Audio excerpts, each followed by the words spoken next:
se comienzan a estudiar todos los tejidos en forma molecular, en forma celular, y entonces vamos, la fisiopatología que vamos a escuchar ahora, vamos a revisar rápidamente, es más de ese tipo, ¿no? Una fisiopatología molecular y celular que nos permite entender hacia dónde vamos, cómo se produce la enfermedad en forma clínica y cómo es lo que va, a dónde van los nuevos tratamientos, que va a ser lo importante para ustedes, porque esperamos que en los próximos años se haga en realidad ya el uso ya de medicamentos plenamente confirmados, con una eficacia plenamente confirmada y una bioseguridad igual.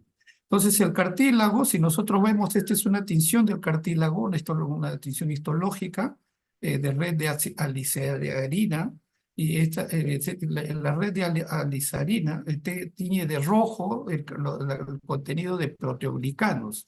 Entonces, en el cartílago hay moléculas que están entre las células, eso se llama matriz extracelular, y esas moléculas principales que están entre las células son el colágeno y los proteoglicanos. Entonces, si nosotros tenemos daño en el cartílago, se va a afectar la cantidad de proteoglicanos y entonces vamos a ir viendo, como lo vamos a ver más adelante en las siguientes láminas, que la intensidad de la tinción de red de alicerina se va a ir disminuyendo y eso nos va diciendo que va progresando el daño. Igual también hay tinciones especiales para colágeno. El colágeno 2 es el más importante en el cartílago.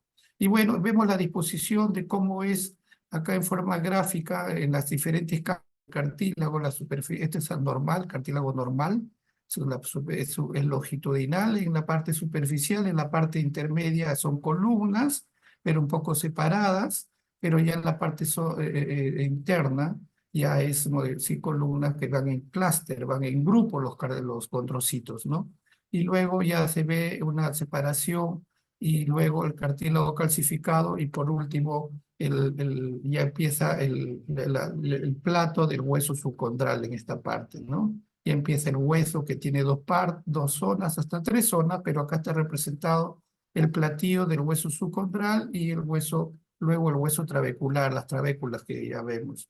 Bueno, entonces esto es para tener una idea así rápidamente cómo es que se va dañando el cartílago articular.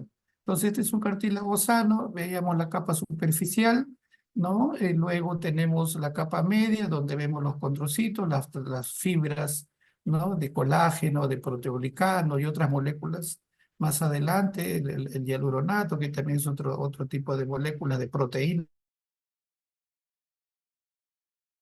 donde están los condrocitos en forma ya en mayor número y en columnas más formadas. Y luego el cartílago calcificado y el hueso subcondral, ¿no? Entonces, y cuando se va degenerando, pues van produciéndose fibrilación y fisuras en la parte superficial, eh, ¿no? Luego vemos acá que los condrocitos, que en esta parte media están separados con una gran matriz extracelular muy ricas en proteoglicano, colágeno 2, y vamos a ser colágeno 9 y una serie de otras células, de otras proteínas de la matriz extracelular que hacen toda una red ahí para que el cartílago tenga sus propiedades viscoelásticas.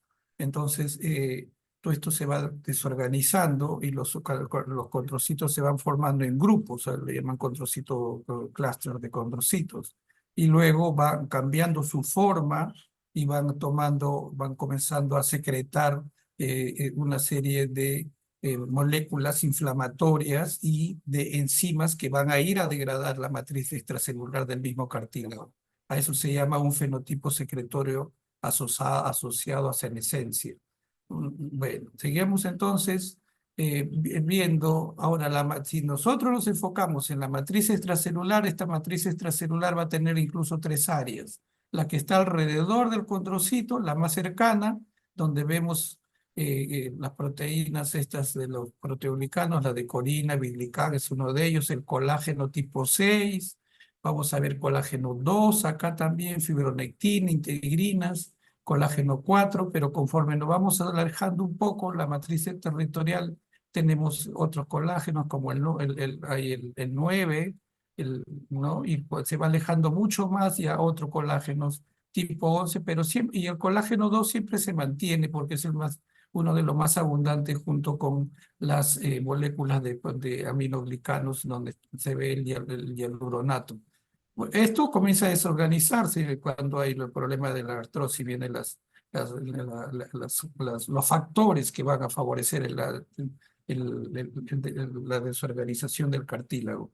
Entonces vemos acá, ¿no? Cómo se desorganizan las redes de las fibras de colágeno, de los proteoglicanos, del hialuronato, los receptores. Bueno, lo vamos a ir viendo con mayor, y cómo van cambiando la forma de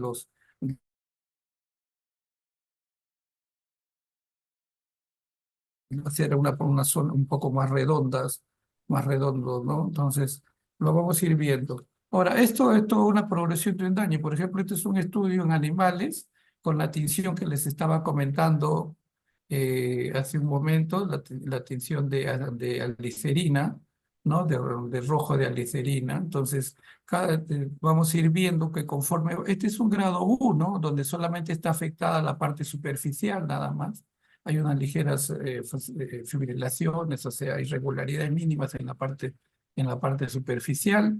Eh, pero si nosotros vamos avanzando en el grado de acción del cartílago, acá ya vemos que hay cierta discontinuidad, lesiones en la regularidad del cartílago, ¿no? Y va disminuyendo el grosor también de la cantidad de área teñida de rojo, lo cual nos habla de que la cantidad de proteoglicanos va disminuyéndose también, ¿no? Igual, ya en grado 3 comienzan a aparecer fisuras, ¿no? Lo grafica acá claramente, está el gráfico, el esquema para uno poder entender, y conforme las fisuras se van haciendo más profundas, este tipo de grado histológico va a ir avanzando, ¿no? Entonces seguimos viendo, ya, bueno, pues en este grado 4 vemos todos los daños que hay acá, todas las alteraciones de la superficie, prácticamente se han perdido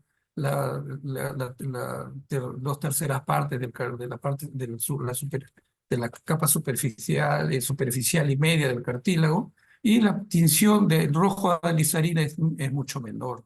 Y en el grado 5 casi ya no hay tinción de rojo de glicerina, casi está prácticamente, este es el borde, la parte inferior está, entonces hay zonas que ya no se ven, ya de cartílago está totalmente denudado, y en la categoría 5, el grado 6, pues ya está deformada el cartílago, ¿no? Y es un grado donde ya hay lesión del mismo hueso que acá abajo uno lo comienza a ver, y cuando veíamos la resonancia veíamos esa parte que se veía más blanca dentro del hueso, y que eso viene a ser el edema de médula ósea. Bueno, entonces eso es para ilustrar los cambios, cómo va avanzando el desgaste del cartílago en la artrosis. Eh, pero como les comentaba, no solamente es la alteración que nosotros vamos a ver en el cartílago articular en forma progresiva, sino también se va a ir viendo cambios en el hueso que está debajo, en el hueso, en el platillo del hueso, como en la parte del hueso trabecular. Y lo vamos a ver acá, este es un gráfico para verlo, ¿no? Esto acá se habla de la unidad osteocondral porque realmente están en íntima relación el cartílago con el hueso subcondral, y entonces conforme va avanzando la afectación del cartílago, también comienza el hueso subcondral a verse afectado. Lo vamos a ver después. Volvemos otra vez con lo de la tinción del rojo de alizarina, que nos sirve mucho para ver eso. El hueso subcondral, vemos que también es inervado, que tiene, además, el riego sanguíneo, ¿no? Y es una parte a donde llega la nutrición del hueso, y también las partes profundas del cartílago se nutren, ¿no?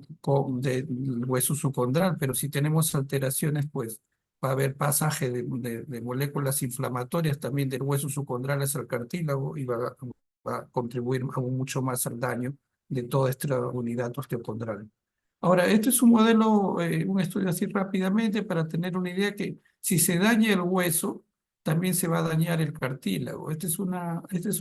Un estudio experimental en ratones. Entonces, acá vemos cuatro grupos de estos animales con uno, los normales, la manera como está su hueso subcondral, esta es el platillo cortical y estos son los huesos las trabéculas de hueso subcondral. Cuando los animales tienen artrosis, estamos hablando de rodillas, pues se ve que las trabéculas de hueso son más distanciadas. E incluso si comparamos con el normal, vemos que el platillo cortical está más delgado. Ahora, si vemos grupos de animales con osteoporosis, aún es mucho más. El cartílago, el platillo cortical también está adelgazado, pero si nosotros juntamos las dos enfermedades en un mismo animal, la osteoporosis más osteoartrosis, pues se ve mucho más marcado. La afectación del hueso subcondral está mucho más delgado, mucho más espacio intertrabecular y el platillo también cortical es menor. Entonces, lo que vemos acá es que eh, cuando la artrosis se suma a la osteoporosis, es más marcado la afectación del hueso subcondral. Ahora, estos mismos animales, nosotros le hacemos un estudio histológico, hay una escala que valora el daño del cartílago, vemos que ese score del daño del cartílago es mucho más alto en estos animales que tienen ambas enfermedades. Entonces, finalmente lo que vemos es que hay una correlación entre el daño del hueso subcondral con el daño del cartílago en la artrosis, o sea, están interrelacionados íntimamente estos dos tejidos. Y cuando acá no solamente se hizo estudio, esto es por tomografía, ¿no? Es una especie de un estudio tomográfico del hueso, y este es histología, pero no solamente se hizo eso, sino también se hicieron estudios de marcadores de proteínas, ¿no? Eh, marcadores de hueso y de descalcificación y de formación de hueso. Entonces, por ejemplo, la fosfatasa alcalina, que es un marcador de formación de hueso, está disminuida en estos animales, mientras que la metaloproteinasa 9, que eso está en el cartílago, es una metaloproteinasa, es una enzima que degrada los proteoglicanos, entonces está elevada más bien, entonces se va a degradar, por eso que se degrada más el cartílago. Entonces, es para ver la fisiopatología. Bueno, entonces eso es lo que estábamos viendo. Y ahora eso no solamente se ha visto en animales, sino también se ha visto en humanos. Esto es un estudio hecho por unos investigadores chinos que fue publicado en la revista Journal of Mineral Research del año 2020, la revista más prestigiosa de investigación de hueso del mundo. Entonces, ellos lo que tomaron fue partes de la cadera y tomaron esta área acá, tomaron una muestra en cono. Entonces, algo parecido a lo que veíamos en los conejos, es lo que se ve acá, ¿no? Entonces, esta es una muestra de esta zona de humanos normales. Y cuando se hace, y acá está el estudio de la trabécula de este volumen, de toda esta área, como un cilindro que se toma. Estas son imágenes de tomografía computarizada. Y entonces nos permite ver para la densidad y la cantidad de trabéculas que hay. ¿No? Entonces, y cuando vemos en hueso, en artrosis, se ve un poquito más lleno, y en cambio, ¿qué pasa cuando se juntan las dos enfermedades, la artrosis y la osteoporosis? Pues se ve mucho más disminuida la cantidad de proteínas y el grosor de las trabéculas, y el grosor no solo la cantidad, sino el grosor de cada trabécula también está completamente disminuida comparando al control. Entonces también refuerza alguna lo que se había visto en animales, que la artrosis, durante la osteoartritis también hay un daño del hueso subcondral y que está relacionado con la cantidad de daño de el cartílago. Ahora, la membrana sinovial es otro de los tejidos que se ve afectado en la osteoartritis. Bueno, acá son diferentes grados de afectación de la membrana sinovial. En general, en el grupo, en las enfermedades articulares y crónicas que se producen, tenemos dos grandes grupos, uno que son muy inflamatorias, como por ejemplo la artritis reumatoidea, la artritis incluso por microcristales, donde el grado de inflamación de la membrana sinovial es mucho mayor que lo que vemos nosotros acá en osteoartritis. Acá en osteoartritis es menor el grado de inflamación, pero también lo hay y contribuye al daño del cartílago y del hueso subcondral, o sea, al daño de los tejidos articulares.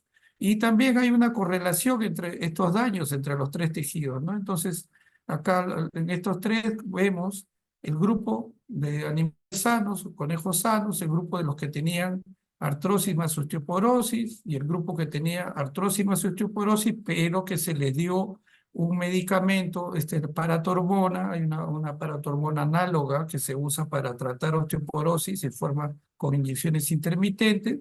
Entonces se le da a los conejos esta paratormona, se le inyecta y vemos que mejora comparado a los conejos enfermos, mejora su cantidad. No llega a ser casi normal, pero sí mejora significativamente si vemos comparado a los conejos osteoporóticos artrósicos, ¿no? Entonces, al mejorar el hueso, entonces también nosotros vamos a ver acá que, por ejemplo, este es la membrana sinovial, el cartílago de un conejo sano. Le decíamos que esta es la tinción de beta-glicerina, que es la que tiñe los proteoglicanos. Entonces, bueno, acá vemos que tiene una buena área teñida de rojo de glicerina, ¿no? O sea, de buena cantidad de proteoglicanos. Pero cuando tenemos la enfermedad, los conejos enfermos sin tratamiento, que tienen osteoporosis más osteoartritis, solamente se le da un placebo, o sea, una inyección de placebo, o sea, de suero salino, vemos que esa tinción de red glicerina disminuye mucho. Pero cuando le agregamos a este grupo de conejos este estimulador de formación ósea, ¿no? Que es la paratormona, y mejora el hueso subcondral, entonces también vemos que incrementa la cantidad de red de glicerina en el cartílago, o sea, que quiere decir que también al mejorar el hueso, mejoramos el cartílago y también esta es la membrana sinovial, este es lo normal, este es cuando tiene la osteoporosis más artrosis, que vemos que hay más inflamación y cuando le damos el agente que mejora el hueso, la membrana sinovial también disminuye su inflamación. Entonces, lo que demostramos acá en este estudio es que hay una correlación entre el daño del hueso, cuando se empeora el daño de hueso, se empeora la integridad del cartílago y también ocurre una sinovitis, sinoviopatía inflamatoria. Y cuando mejoramos el hueso, mejoramos el cartílago y disminuimos la inflamación. O sea, una interrelación estrecha entre estos tres. Seguimos ahora. Mecanismos de fisiopatología moleculares. Esto es para y hemos visto cómo están interrelacionados estos tejidos. Y bueno, es forma rápida, solamente para ir fijando conceptos. Seguramente ustedes ya han revisado esto en bioquímica, en fisiopatología, ¿no? En artritis inflamatorias. Entonces, bueno, acá lo que vemos que tenemos tres tejidos. Lo que está de azul claro se está refiriendo al cartílago, ¿no? En lo que está azul oscuro es el cartílago calcificado. Esto de acá amarillo es el hueso y acá está la membrana sinovial. Y entonces la serie de moléculas que los condrocitos, al ser comienzan a liberar. Entonces comienzan a liberar fragmentos, los condrocitos comienzan a producir enzimas que van a degradar la matriz extracelular y entonces estos van a ser liberados articular como fragmentos de la matriz y eso va a producir una inflamación en la sinovitis. Y al ser inflamada la sinovitis, va a liberar a su vez otra vez moléculas inflamatorias como la interleuquina 1, factor de necrosis tumoral alfa, los otras interleuquinas 15, factores quimiotácticos, ¿no? Y una serie, o citoquinas, quemoquinas, ¿no? Entonces, y no solamente eso, también van a liberar otras sustancias, ¿no? Dañar, como por ejemplo factores de transcripción relacionados a la hipoxia. No hay que olvidar que el cartílago es un tejido hipóxico, ¿no? Entonces, no es un tejido como los demás que tienen que al tener una irrigación vascular, le va a llegar el oxígeno por los vasos sanguíneos. Acá no, el cartílago no es avascular y entonces las partes es un tejido hipóxico que va a tener mayor incluso proceso inflamatorio, va a ser más proclive a daño y mucho más lentos y que es y casi imposible la reparación del del cartílago a un estado normal. Entonces, lo hace mucho más difícil, es un tejido muy especial esto del cartílago.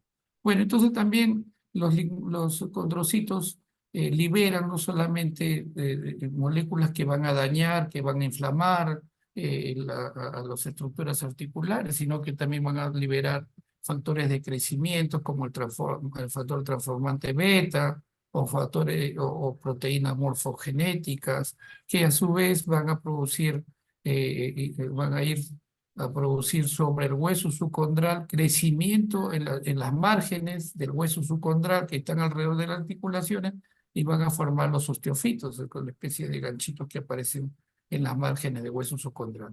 Bueno, en conclusión, y bueno, para seguir adelante, en resumen, el cartílago está en un equilibrio entre factores inflamatorios, proinflamatorios, como los que tenemos acá, las interleuquinas, el factor necrosis tumoral alfa, y factores antiinflamatorios, que son los factores de crecimiento y algunos inhibidores de receptores de las citoquinas inflamatorias. Seguimos. Entonces, ¿qué factores están involucrados en el desarrollo de la OA en líneas generales? Tenemos eventos celulares y moleculares. Comorbilidades, habíamos hablado y lo vamos a hablar rápidamente ahora que viene, de los procesos de hipertensión, las dislipidemias, ¿no? La obesidad, son comorbilidades que van a influir negativamente en la salud de los tejidos articulares. El perfil del paciente, o sea, si por ejemplo tiene factores genéticos que le van a llevar a tener tejidos articulares más susceptibles o también que puedan tener un mal alineamiento de las extremidades. Entonces van a hacer que sobrecarguen más ciertas áreas del cartílago y se gasten. Y otro factor, bueno, como dicen acá, factores de eventos catabólicos, o sea que van a degradar el cartílago y van a llevar a la enfermedad de la artrosis, osteoartritis o artrosis osteoartritis, es más aceptado actualmente, inflamación, degradación de la matriz, el envejecimiento, la apoptosis, el mismo sistema inmune, cuando hay inflamación también ocurre, reprogramación metabólica, o sea, las enfermedades metabólicas, más bien, también a la vez pólicos, como la formación de nuevos vasos, síntesis de matriz y proliferación celular, pero que durante la osteoartritis los eventos catabólicos son los que van a proliferar. Entonces, hablando de lo biomecánico, en la osteoartritis, la sobrecarga mecánica es muy importante, es la que va a desencadenar el daño, muchas veces el daño articular. Entonces, acá en este gráfico es para lo básico, acá es fijarse y tener presente siempre de que hay una carga mecánica fisiológica que es benéfica para el cartílago. O sea, el cartílago es un tejido que requiere que sea, que recibir una presión mecánica, o sea, una carga mecánica, pero que tiene que ser fisiológica, ¿no? Si es, o sea, que se tiene que ser adecuada.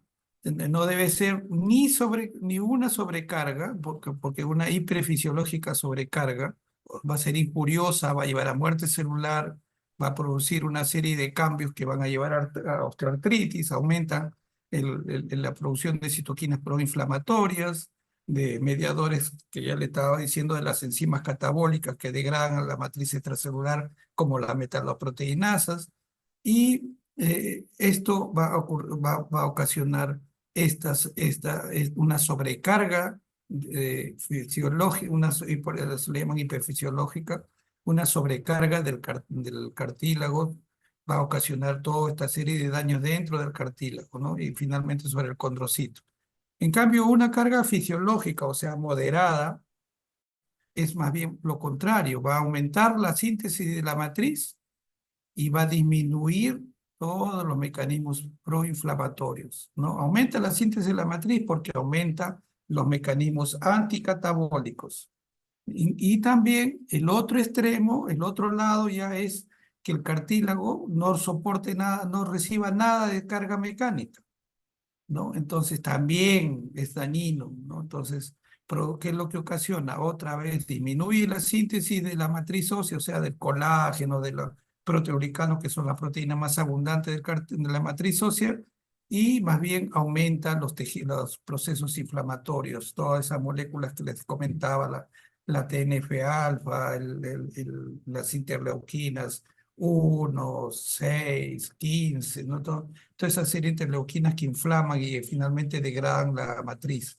Entonces, conclusión acá de este slide, que es un mensaje que a tener presente, que tiene significado importante en estos tiempos donde no contamos todavía con un fármaco con acción definida sobre la osteoartritis, es que el manejo no farmacológico del paciente es importante, y que debemos tener presente que el condrocito, o sea, el condrocito, que es la célula que está dentro de la matriz extracelular del cartílago, necesita de recibir una carga mecánica moderada para que pueda estar en estado de salud, un estado fisiológico, un estado de hemostasis, ¿no? Pero ¿qué pasa si le sobrecargamos mucho?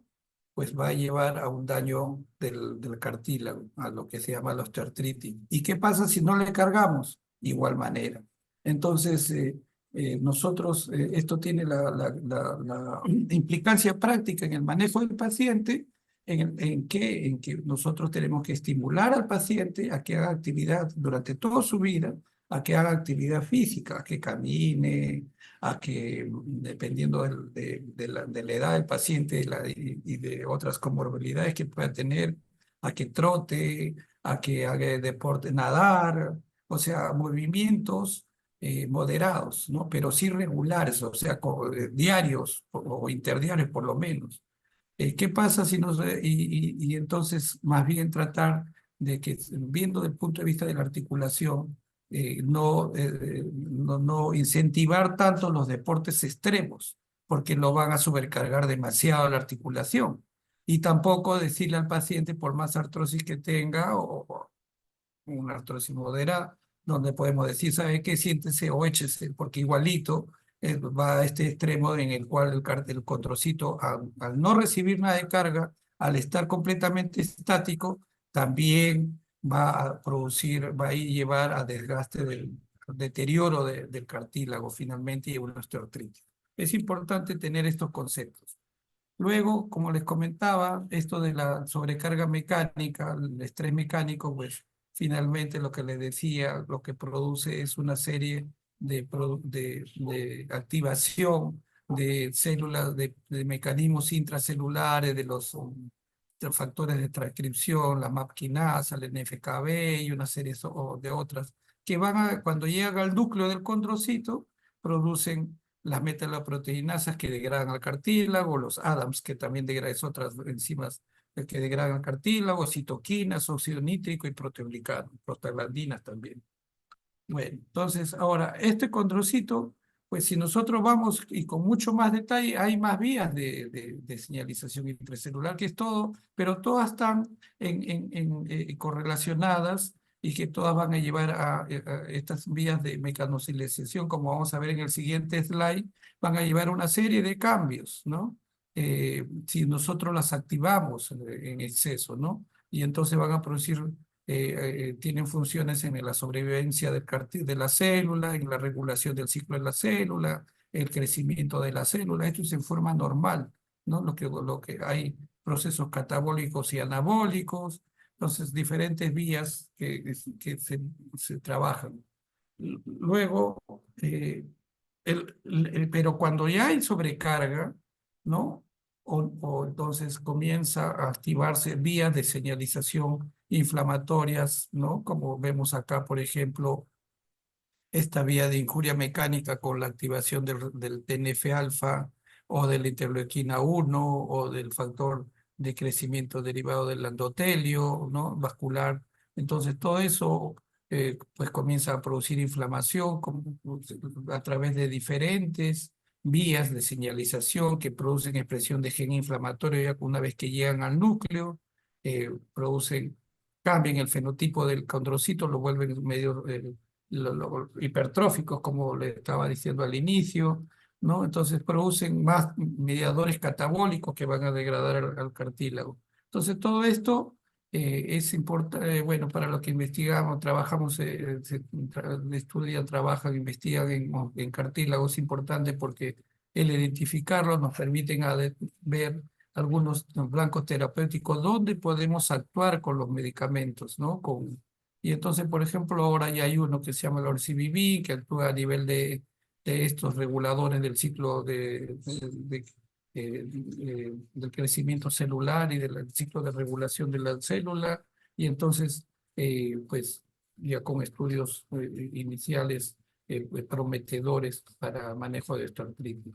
Bueno, y entonces ahora estamos hablando que también la idea es que no solamente tenemos factores inflamatorios locales, ¿no? Como por lo que hemos estado viendo, sino que también el envejecimiento influye, factores sistémicos, el envejecimiento, la disfunción de la mitocondria influye, va produciendo cambios en el ciclo de Krebs, del condrocito, y eso a su vez va a llevar a procesos inflamatorios como lo que tenemos acá.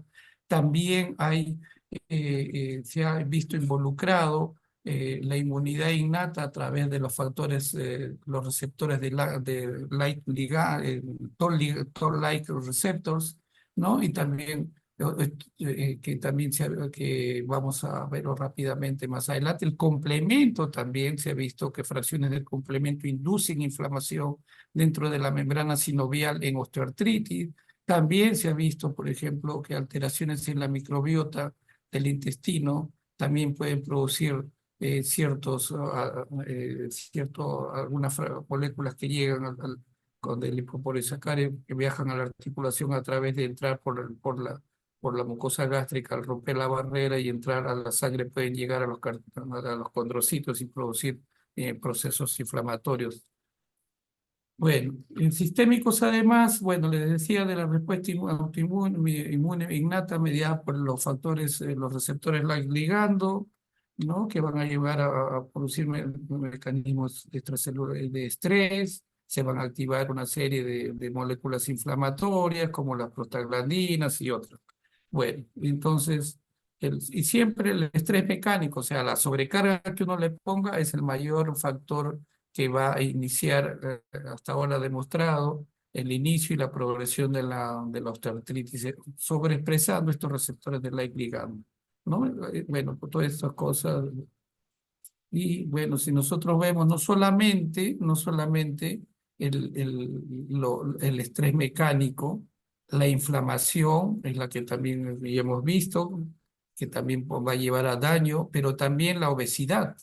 El tejido adiposo también lleva a daño articular y entonces se ha detectado moléculas que se llaman adipoquinas, que son producidas en el sistema, en el tejido graso en diferentes partes del organismo, incluso en los paquetes grasos que hay alrededor de las articulaciones, en las rodillas, por ejemplo, y estas moléculas que se llaman la leptina y la adiponectina, se ha visto que están involucradas en el proceso inflamatorio que ocurre dentro de la membrana sinovial y en el cartílago de la artrosis, ¿no? Y producen una serie de factores que van a degradar la matriz extracelular del cartílago, contribuyendo con la artrosis, ¿no? Acá estos son gráficos que nos permiten ver cómo actúa la leptina, que es una adipoquina que es un blanco terapéutico interesante, bueno, que se viene trabajando para un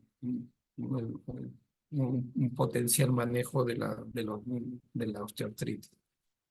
Bueno, luego también hay otro como por ejemplo otra molécula como es la MPK, la proteína quinasa activada por el AMP, ¿no? Que también se ha visto que tiene una serie de acciones no benéficas que dañan al condrocito y que van a producir finalmente una alteración del cartílago, de la matriz extracelular del cartílago, y de una alteración de la remodelación ósea, inflamación ósea, la sinovia también, finalmente llevando a osteoartritis. Y acá lo conocemos nosotros que una de las medicaciones que se usa, una de las medicinas que se usa actualmente para modificar eso es la metformina. Y la metformina estudios y algunos experimentales con resultados prometedores. Todavía falta mucho por determinar. Y también el hueso subcoordinación, entonces es para ver acá el que tenga más interés en algún momento, pues bueno, podemos conversar. Entonces, la artrosis, la osteoartritis en un estadio temprano y la artrosis en la osteoartritis en un estadio más tardío, donde en el estadio temprano tenemos una gran infiltración del hueso subcondral por osteoclastos, o sea, lo cual va a llegar, los osteoclastos son las células que reabsorben hueso y entonces va a hacer que el tejido del hueso subcondral en los estadios tempranos, iniciales de artrosis, de osteoartritis, va a haber va a ser un hueso subcondral más débil. Pero conforme va avanzando estos huesos subcondrales, estos osteoclastos van siendo reemplazados más bien por células que forman huesos, los osteoblastos. Y entonces el hueso subcondral, en vez de ser adelgazado, se comienza a engrosar. Y eso lo vemos en las radiografías. Cuando vemos una osteoartritis avanzada, vemos que está mucho más grueso el hueso subcondral.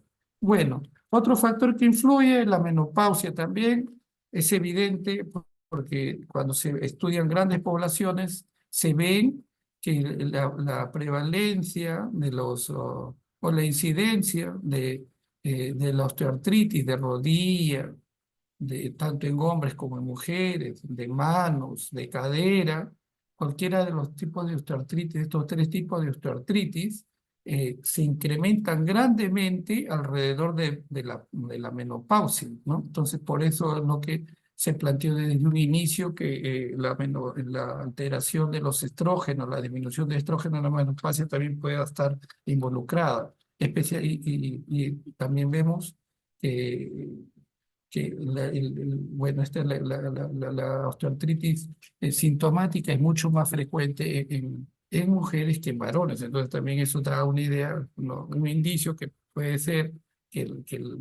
la parte hormonal femenina también puede estar involucrada en la enfermedad. Bueno, entonces, ahora, de todo esto, ¿para qué nos sirve? Para poder determinar para poder ir viendo que existen algunos grupos específicos, más delimitados de pacientes. En algunos pacientes, pues, predomina más la parte de la sobrecarga biomecánica. En otros pacientes predomina más la parte de metabólica, o sea, la parte de la obesidad.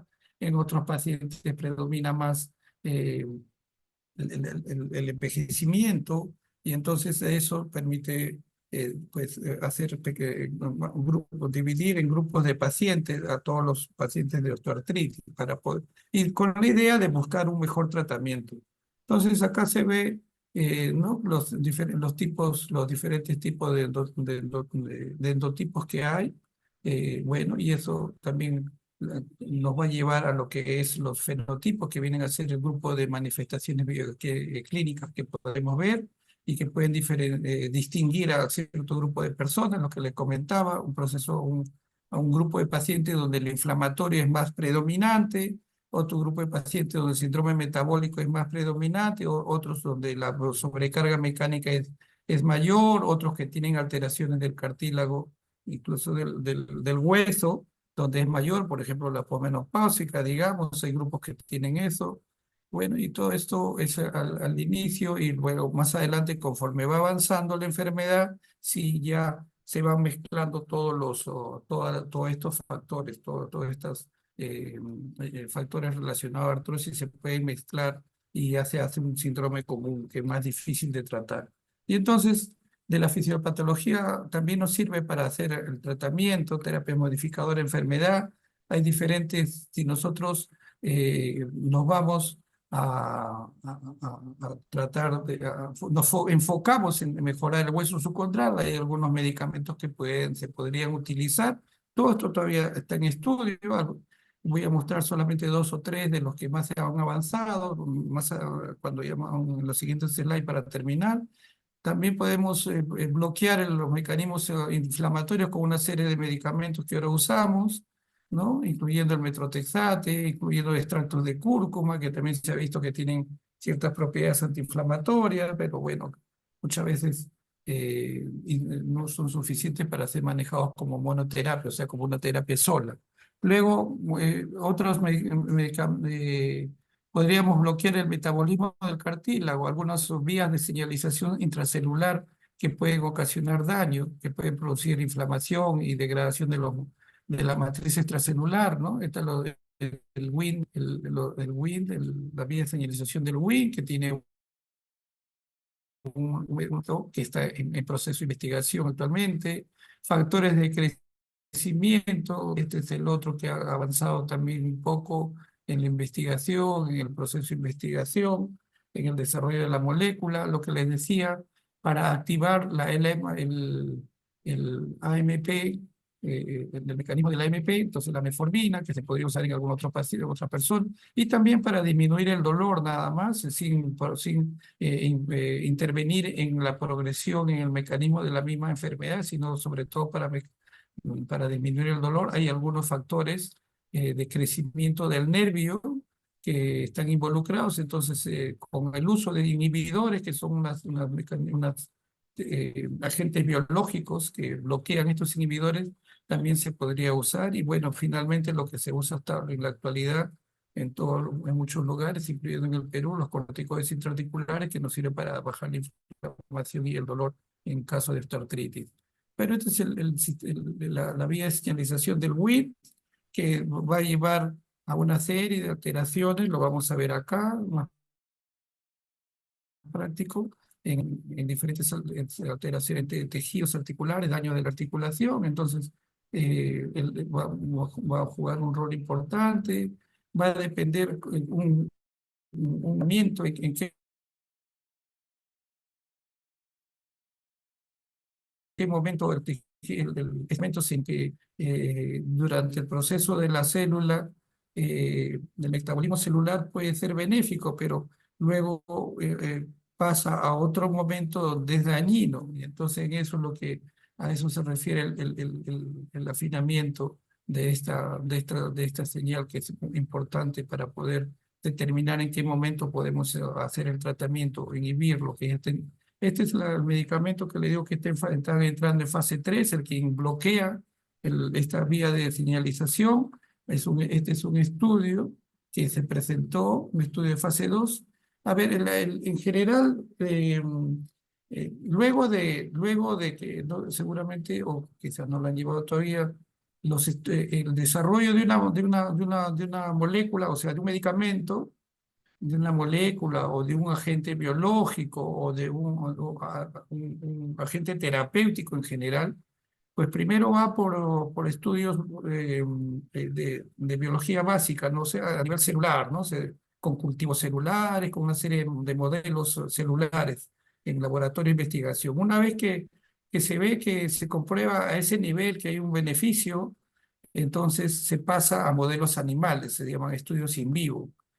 ¿No? Entonces, luego de eso, Si en animales se prueba de que tiene un efecto benéfico lo que se está alcanzando el outcome, o sea, el desenlace que uno quiere de efecto terapéutico y la seguridad, o sea, los efectos colaterales no sobrepasan al efecto terapéutico, entonces recién se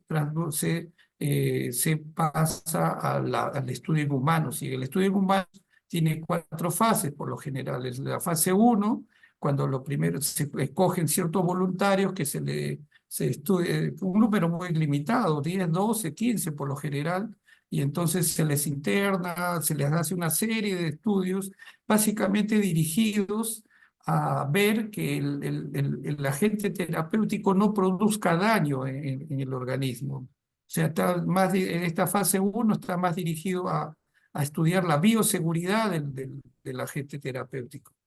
Si en este grupo muy reducido de pacientes, donde se hace un estudio muy detallado de que no produce nada o sea, su perfil de bioseguridad es adecuado, entonces recién se pasa a la fase 2.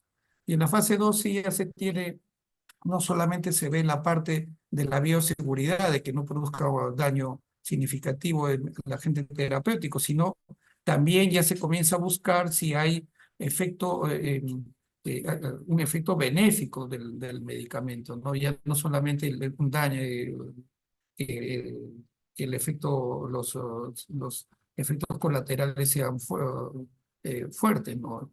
Sino ya una vez probada la bioseguridad del agente, en la fase 2 se ve si que realmente comienza a mostrar efecto benéfico, que es lo que se ha visto en los animales y que se vio en las células. Entonces, a eso se llama fase 2. Y fase 3 ya no, fase 3 se hace ya con estudio con un número más grande de pacientes, en los cuales ya se busca, sabiendo que la bioseguridad es adecuada, que hay indicios de que el efecto terapéutico es adecuado, entonces ya se va a un grupo más grande de pacientes, generalmente en 600, 700, un poco más.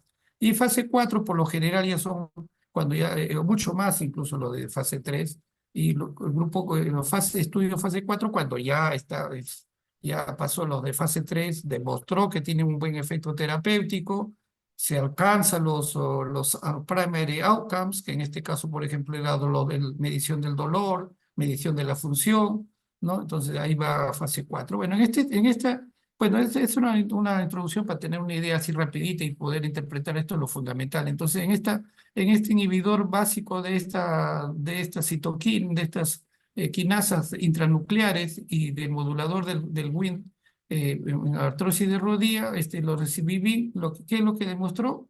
Demostró en un estudio de 6 meses que sí, que disminuía las inyecciones intraventriculares de este medicamento, demostró que durante 6 meses disminuía el dolor medido por la escala análoga, por el WOMA, que es un cuestionario de dolor, por la función del WOMA, que es otra subescala de cuestionario de dolor, disminuía eso. Pero que radiológicamente no encontraban diferencia cuando se tomaron de los pacientes que recibieron la inyección de este medicamento versus los que no lo recibieron, que recibieron placebo. Pero sintomáticamente sí encontraron. Entonces, bueno, ahora se está estudiando más adelante con mayor cantidad de gente, con una nueva dosis, se está estudiando si realmente también mejora la estructura del cartílago. Este es un factor de crecimiento, no, más bien, o sea, para hacer crecer condrocitos, ¿no? Que se inyecta dentro de la articulación y ya está sintetizado, por cierto, es un recombinante humano, una inyección, ¿no? Y que esto se ha hecho un estudio a 5 años, y entonces, especialmente hay grupos en los cuales se categorizan 161 grupos, pacientes en ese grupo de riesgo de que la enfermedad avance más rápido, la artrosis, ahí se encontró, ¿no? Sobre todo en ese grupo, ¿no? Que había disminución, ¿no? De la progresión de la enfermedad, ¿no? Entonces, eh, a- a- eh, eh, en ese sentido, ¿no? Que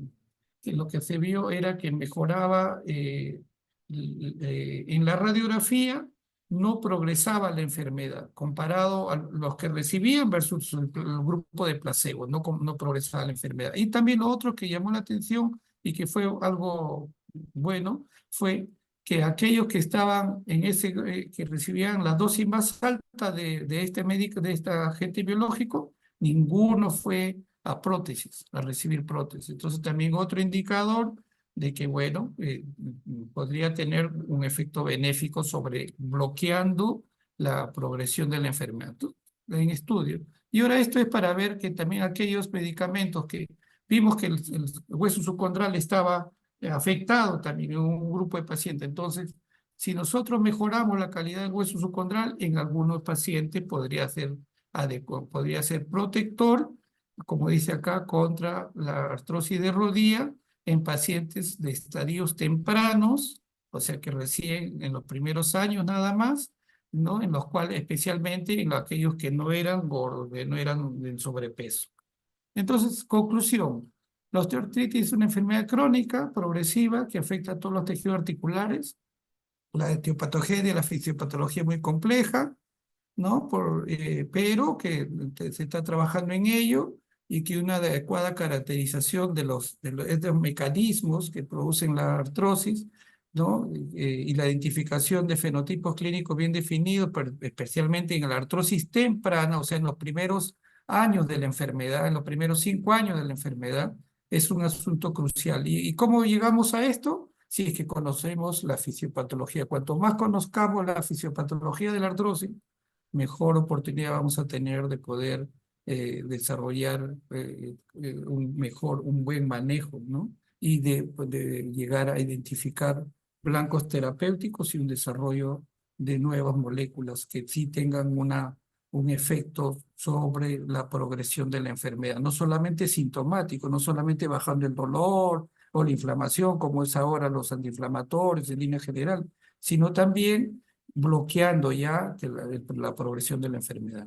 Bueno, eso era lo que quería mostrarles y también como presidente de la Sociedad Peruana de Reumatología, quería hacer presente a ustedes que son estudiantes de San Fernando, que estamos organizando el Congreso Peruano de Reumatología este año en el Cusco, del 9 al 12 de octubre, y que tenemos actividades. Nuestro Congreso vienen profesores de muy alto nivel, a dictarnos conferencia. Viene la directora del Instituto Nacional de Salud de Enfermedades Musculoesqueléticas de Estados Unidos a dar la ceremonia de inauguración.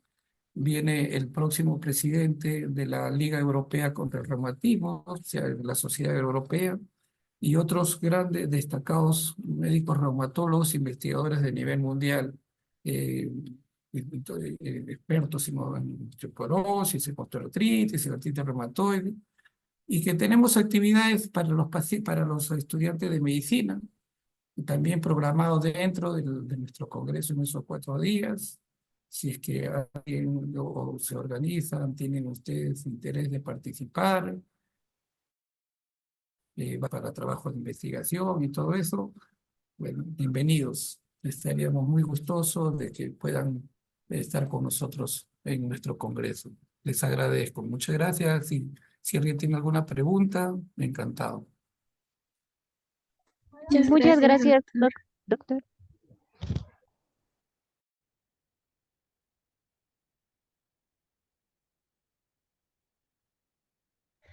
Doctor, tenemos una pregunta en el chat. Sí. Si desea que la leo. Está bien.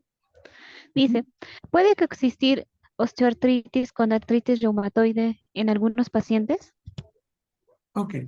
Eh, a ver, esa es una pregunta muy, muy importante porque nos permite, como les decía al inicio, que nos permite diferenciar dos grandes grupos de enfermedades que afectan las articulaciones, ¿no? Las enfermedades inflamatorias puras, hablando de artritis reumatoide, una de las más representativas, del grupo de enfermedades articulares, donde no solamente hay un grado de inflamación, sí, pero que también hay otra afectación de otros componentes de forma significativa. Ahora, una enfermedad inflamatoria como la artritis reumatoide lo que va a ir produciendo es también el cambio, eh,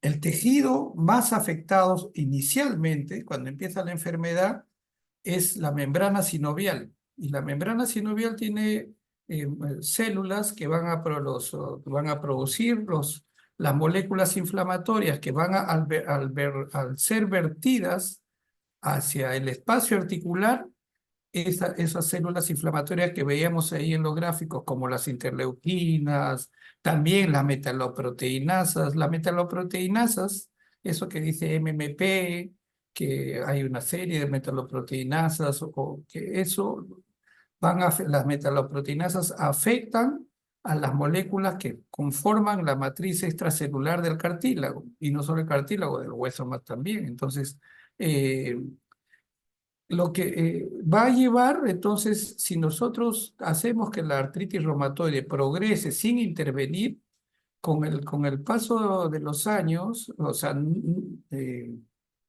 año o incluso un poco menos, va a comenzar a deteriorar al cartílago, a erosionar esa matriz extracelular. Si nosotros dejamos pasar, pues muy probablemente en 2 o 3 años comenzamos ya a ver cambios radiológicos, lo cual quiere decir que ya nos está llevando a una artrosis. O sea, una artritis reumatoide, que uno la deja progresar, no interviene, sigue el proceso inflamatorio, esas moléculas inflamatorias van a degradar el cartílago, van a degradar el hueso subcondral, en el caso de la rodilla, los meniscos, y entonces finalmente va a llevar a una artrosis, ¿no? Que es definida como el daño de la degradación de los tejidos articulares.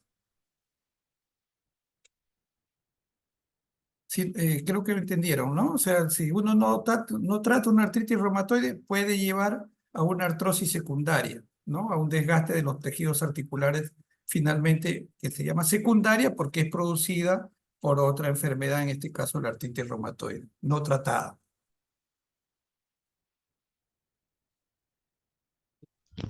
Muchas gracias, doctor. Hay una siguiente pregunta que nos Ujú. dice, doctor, en los casos de osteoartritis refractarios a los tratamientos convencionales, ¿podría ser necesario recurrir a terapia biológica o drogas modificadoras de enfermedad para mitigar o paliar los síntomas que padece el paciente? Oh, esa es una, es muy interesante la pregunta porque, bueno, todavía estamos en estudios. A ver, ¿qué cosa es lo que eh, se ha tratado en forma todavía experimental? O sea, en grupos de pacientes pequeños, en estudios no de fase 3 sino en estudios de fase 2 sobre todo, es aquellos pacientes que tienen ciertos tipos de artritis donde la inflamación es alta, entonces se les ha tratado con agentes biológicos. Por ejemplo, pacientes con artrosis de rodilla, grupos de pacientes en estudio, estamos hablando de pacientes, grupos de 100 personas, 200 personas, no estamos hablando de miles. Eh, en estos estudios se han tratado con inhibidores de factor necrosis tumoral alfa, porque vimos que es de las citoquinas que más se producen, más propiedades inflamatorias tienen, y es más, se usa mucho en artritis reumatoide, ¿no? Para bloquear la progresión de la enfermedad. Entonces también se ha usado en pacientes con osteoartritis, se ha usado en pacientes con osteoartritis de rodilla, se ha usado en pacientes con osteoartritis de mano, y no se ha obtenido el beneficio. No se ha podido alcanzar los desenlaces primarios que se buscaban. O sea, no se ha podido encontrar una disminución significativa de la enfermedad, no se ha podido encontrar una mejoría significativa de la función, y mucho menos disminución de la progresión de la enfermedad vista a través de las radiografías o de las resonancias. No se ha encontrado eso. ¿Por qué? Ahora la explicación es por qué. Porque como hemos visto la fisiopatología, la de la osteoartritis, Bueno, anteriormente se le decía artrosis, ¿no? Pero ahora se llama osteoartritis porque también tiene un componente inflamatorio significativo. No tanto como la artritis reumatoide, por cierto, sí. Entonces, hemos visto en la fisiopatología de la osteoartritis que la inflamación es un factor, pero les comenté durante la exposición que el factor biomecánico, o sea, la carga mecánica, la carga que uno le ponga a la articulación es otro de los factores muy importantes. Entonces también eso hace que cuando nosotros tratemos solamente la parte inflamatoria y no manejamos la parte, o sea, no tratamos de modificar la parte de la carga mecánica, el beneficio va a ser parcial. Entonces tenemos que trabajar en varios aspectos, no solamente en buscar farmacológicamente la carga, disminuir la inflamación.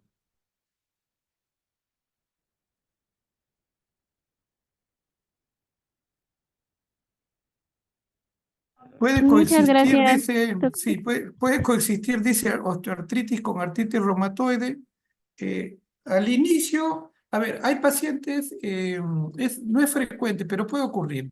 Primero lo que le decía, ¿no? O sea, si tenemos una artritis reumatoide de muchos años que no se ha controlado bien, la enfermedad avanzada puede llevar a, a degradación de los tejidos articulares, a desgaste, y entonces hay una osteoartritis. ¿No? Ese es el caso de una artritis reumatoide avanzada. Ahora, en pacientes de edad mayores de 60, 70 años, que tengan osteoartritis ya por la edad, ¿no? Y que puedan tener, además, pueden desarrollar artritis reumatoide, sí, sí hay, no es lo frecuente, puede ocurrir, porque la artritis reumatoide, que es una enfermedad autoinmune, también puede presentarse o puede iniciar en menor porcentaje, por cierto, en las edades, en la edad senil también. Y entonces a eso se llama artritis reumatoide de origen tardío o senil, ¿no? Sí puede coexistir, pero no es frecuente, ¿no? Que inicien las dos.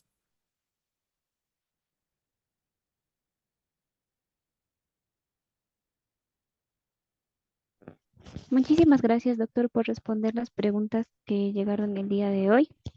Así que de parte de la promoción ingresante 2021 de la Facultad de Medicina Humana de la Universidad Nacional Mayor de San Marcos y del 29º curso de Fisiopatología Clínica 2024, otorgamos el presente reconocimiento al doctor Jorge Abraham Román Blas por su valiosa participación como docente en el 29º curso de Fisiopatología Clínica 2024, dictando el tema osteoartritis el día miércoles 13 de marzo del 2024, por lo cual se le otorgará un punto de recertificación acreditado por el CMP. Muchísimas gracias, doctor Ramón, por haber venido el día de hoy y por aceptar nuestra invitación.